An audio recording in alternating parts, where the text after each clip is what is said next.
Actually, this is 100% because I want him to understand where it is I'm trying to be able to get you to. Okay.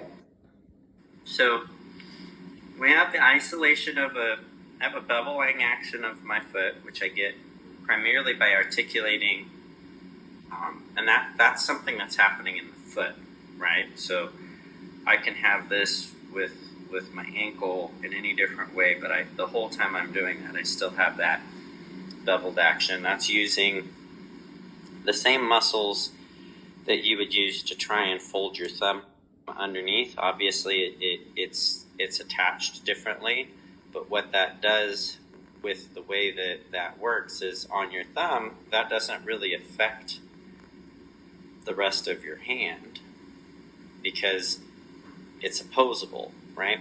Mm-hmm. Most people think that opposable just means that, oh, look, I can tuck it under. But what's more important is if I move my pinky the same amount, you see how there's no way that's affecting the rest of the bones in my hand. Mm-hmm. Your thumb doesn't do that. That's actually what we mean by opposable. It's not that it can go under. Your pinky has the same range of motion as your thumb. It does not have the same range of motion in isolation. That's actually what we mean by opposable, right? And the reason that's important is in your foot, right? When I'm taking my big toe and pressing it down, that's actually changed the entire nature of my foot, just like it would if I took my pinky and I did this. Mm-hmm. That doesn't exist in your hand. And that's important because this is going to be the basis of most of the leverage that our body has. So that's one action. The second is we also have the toes working to reinforce the arch.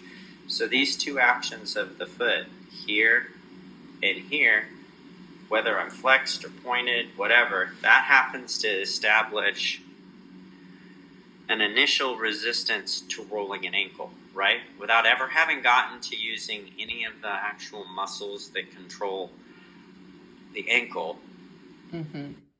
just by using the muscles in my feet.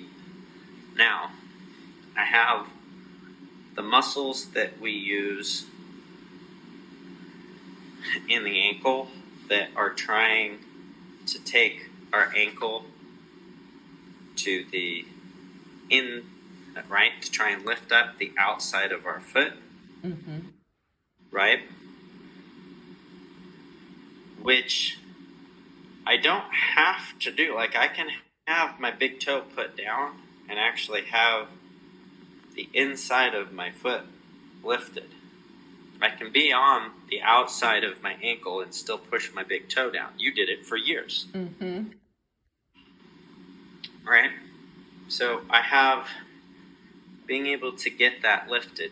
On top of that, what we're trying to do, and this is the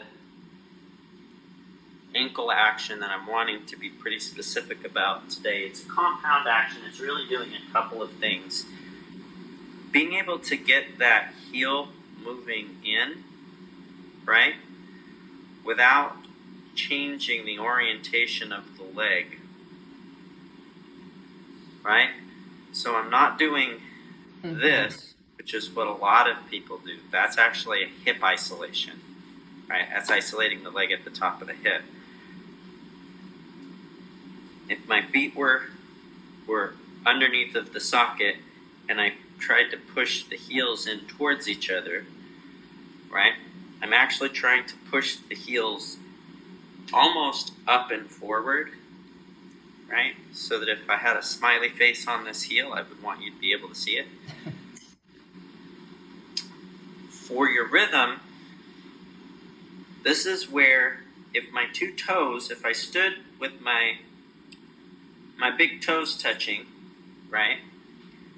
And I slid one foot behind the other, and then I pushed my heels the same way, and I beveled my foot.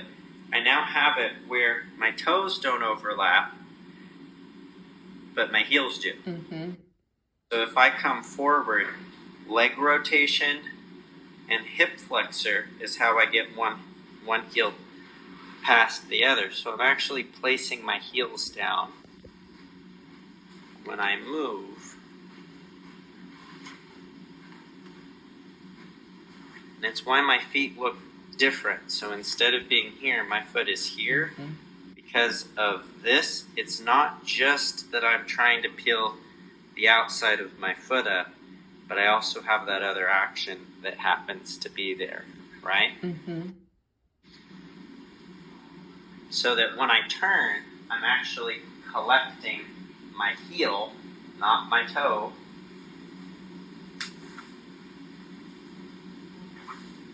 because that's where my balance is going to come from, right? I can change direction any direction I want, and it makes all of that really good. So as you start working on rotation, this is one of the ways that you're going to end up having, Mm-hmm. right? Which you started doing a little bit of now, but not 100%. You need to get that into the body. When I'm dancing my swing, it's why if I happen to put the ball of my foot down, as long as if I stay in between, do you see where that ankle is? Mm-hmm. If I'm there, I have my arch and my bevel. I do not actually have any bones being pressed into the ground, as long as my energy is moving on a 45. When we do jive, the reason we have to have